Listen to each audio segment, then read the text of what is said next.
নমস্কাৰ সকলোকে স্বাগতম জনাইছো নিমাত ষ্টাডি পইণ্ট চেনেলটোলৈ আজি আমি এই ভিডিঅ'টোৰ মাধ্যমেৰে BA second semester political science unit 4 যুক্তৰাষ্ট্ৰবাদ আৰু স্থানীয় চৰকাৰ শীৰ্ষক পাঠৰ সকলোবোৰ 99% কমন এক নম্বৰৰ প্ৰশ্নোত্তৰ আলোচনা কৰিম যদি তুমি এতিয়ালৈকে এই চেনেলটো সাবস্ক্ৰাইব কৰা নাই তেন্তে প্লিজ চেনেলটো সাবস্ক্ৰাইব কৰি দিবা আৰু এইটো ভিডিঅ' তোমালোকৰ বন্ধু-বান্ধৱী অথবা পলিটিকেল সায়েন্সৰ হোৱাটছআপ গ্ৰুপত শ্বেয়াৰ কৰি দিবা মৰমৰ ছাত্ৰ-ছাত্ৰীসকল এইটো ভিডিঅ'ৰ ডেসক্ৰিপচনত BA সেকেন্ড সেমিষ্টাৰ পলিটিকেল সায়েন্সৰ সকলো ইউনিটৰ ভিডিঅ'ৰ প্লেলিষ্টৰ লিংক দিয়া আছে তাত ক্লিক কৰি তোমালোকে সকলো ভিডিঅ' চাই লবা সবলা তেন্তে বেছি পলম নকৰি আজিৰ ভিডিঅ'টো আমি আৰম্ভ কৰো Question number 1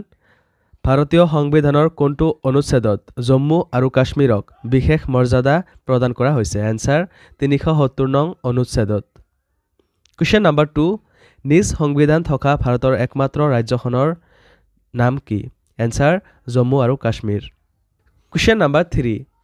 ভাৰতীয় যুক্তৰাষ্ট্ৰৰ এটা বৈশিষ্ট্য লিখা আনসাৰ স্বাধীন আৰু নিৰপেক্ষ ন্যায়পালিকা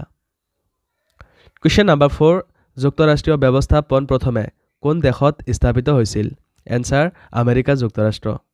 মৰমৰ ছাত্ৰ-ছাত্ৰীসকল ভিডিঅ'টো আগবঢ়োৱাৰ আগতে এটা সুখবৰ তোমালোকৰ বাবে আমি অতি কম মূল্যত মাত্ৰ 29 টকাত BA সেকেন্ড সেমিষ্টাৰ পলিটিকেল সায়েন্সৰ মডেল কোৱেশ্চনছ এণ্ড এনসাৰ্ছৰ ই-বুক তৈয়াৰ কৰিছো যোৱা বছৰ যিসকল ছাত্ৰ-ছাত্ৰীয়ে এই ই-বুকটো ডাউনলোড কৰিছিল তেওঁলোকৰ ফাইনেল এক্সামত 99% কমন পৰিছিল বুলি তেওঁলোকে জনাইছে তোমালোকেও যদি এই ই-বুকটো ডাউনলোড কৰিব বিচৰা তেন্তে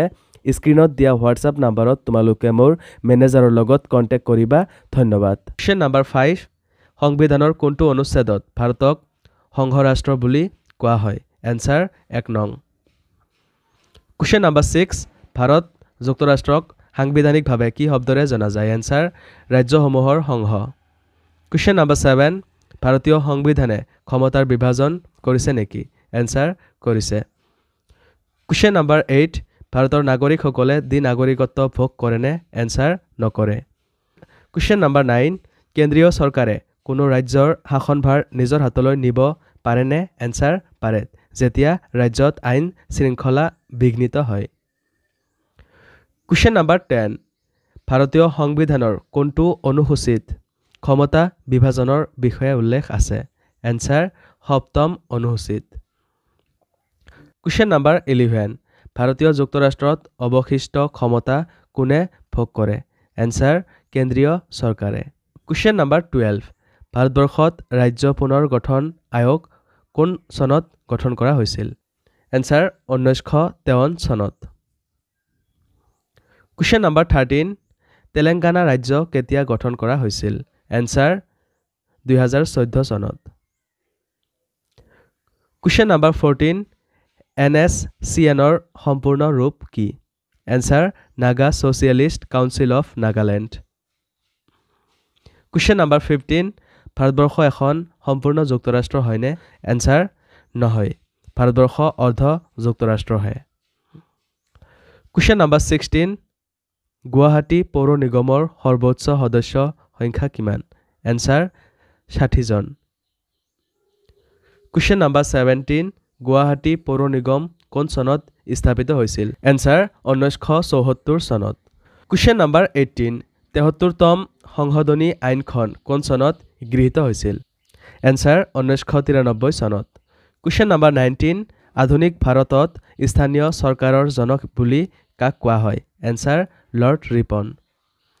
Question number 20 ভাৰতৰ কোনখন ৰাষ্ট্ৰই প্ৰথমে পঞ্চায়তী ৰাজ ব্যৱস্থাৰ প্ৰৱৰ্তন কৰিছিল আনসাৰ ৰাজস্থানে Question number 21 কোন চনত সমূহীয়া উন্নয়ন আঁচনি আৰম্ভ কৰা হৈছিল আনসাৰ 1952 চনত Question number 22 73তম সংশোধন আইনে মহিলাৰ কাৰণে কিমান শতাংশ আসন সংৰক্ষণ কৰিছে আনসাৰ 1/3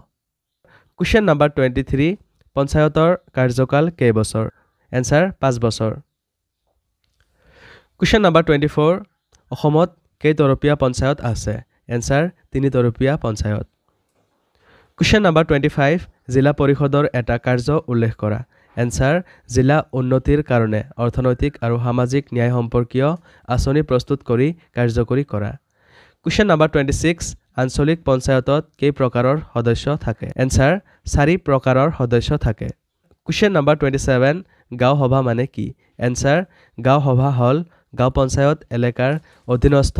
গাঁও এখনৰ নিৰ্বাচনী সূচীত অন্তৰ্ভুক্ত সমূহ ভোটাৰৰ এখন সমিতি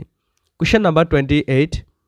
ৰাজ্যিক বিত্তীয় আয়োগ কি এনসাৰ ৰাজ্যিক বিত্তীয় আয়োগ হল স্থানীয় চৰকাৰৰ বিত্তীয় দিশ আৰু ৰাজ্য চৰকাৰ আৰু স্থানীয় চৰকাৰৰ মাজত ৰাজহ বিতৰণ চোৱাচিতা কৰিবলৈ 73তম সংশোধনী আইনৰ অধীনত গঠন কৰা এক ব্যৱস্থা কুৱেশ্যন নম্বৰ 29 স্থানীয় চৰকাৰৰ এটা সমস্যা উল্লেখ কৰা এনসাৰ স্থানীয় চৰকাৰসমূহে সদস্যসমূহ সমাধান কৰিবলৈ সময় অনুসৰি প্ৰয়োজনীয় ধনৰ অভাৱ হোৱাটো ইয়াৰ এটা সমস্যা কুৱেশ্যন নম্বৰ 30 স্থানীয় চৰকাৰ কিয় প্ৰয়োজন ইয়াৰ এটা কাৰণ লিখা এনসাৰ স্থানীয় চৰকাৰে স্থানীয় সমস্যাসমূহ সঠিক ৰূপত সমাধান কৰিব পাৰে কুৱেশ্যন নম্বৰ 31 গাঁও পঞ্চায়ত চহৰ অঞ্চলৰ বাবে প্ৰযোজ্য হয়নে এনসাৰ নহয় কুৱেশ্যন নম্বৰ 32 73তম সংশোধনী আইনত পঞ্চায়তৰ বাবে কিমানটা বিষয় অন্তৰ্ভুক্ত কৰা হৈছে এনসাৰ 29টা সো মৰমৰ ছাত্ৰ-ছাত্ৰীসকল ভিডিওটো বহুত দীঘল হোৱা বাবে বহুত দৰকাৰী প্ৰশ্ন উত্তৰসমূহ ৰৈ গ'ল তোমালোকক যদি হেবৰ প্ৰশ্ন উত্তৰ লাগে তেন্তে তোমালোকৰ বাবে আমি অতি কম মূল্যত মাত্ৰ 29 টকাত বিএ সেকেন্ড সেমিষ্টাৰ পলিটিক্যাল সায়েন্সৰ মডেল কুৱেশ্যনছ এণ্ড এনসাৰ্ছৰ ই-বুক তৈয়াৰ কৰিছো যোৱা বছৰ যিসকল ছাত্ৰ-ছাত্ৰীয়ে এই ই-বুকটো ডাউনলোড কৰিছিল তেওঁলোকৰ ফাইনেল এক্সামত 99% কমন পৰিছিল বুলি তেওঁলোকে জনাইছে তোমালোকেও যদি এই ই-বুকটো ডাউনলোড কৰিব বিচৰা তেন্তে স্ক্ৰীনত দিয়া হোৱাটছআপ নম্বৰত তোমালোকে মোৰ মেনেজাৰৰ লগত কন্টেক্ট কৰিবা ধন্যবাদ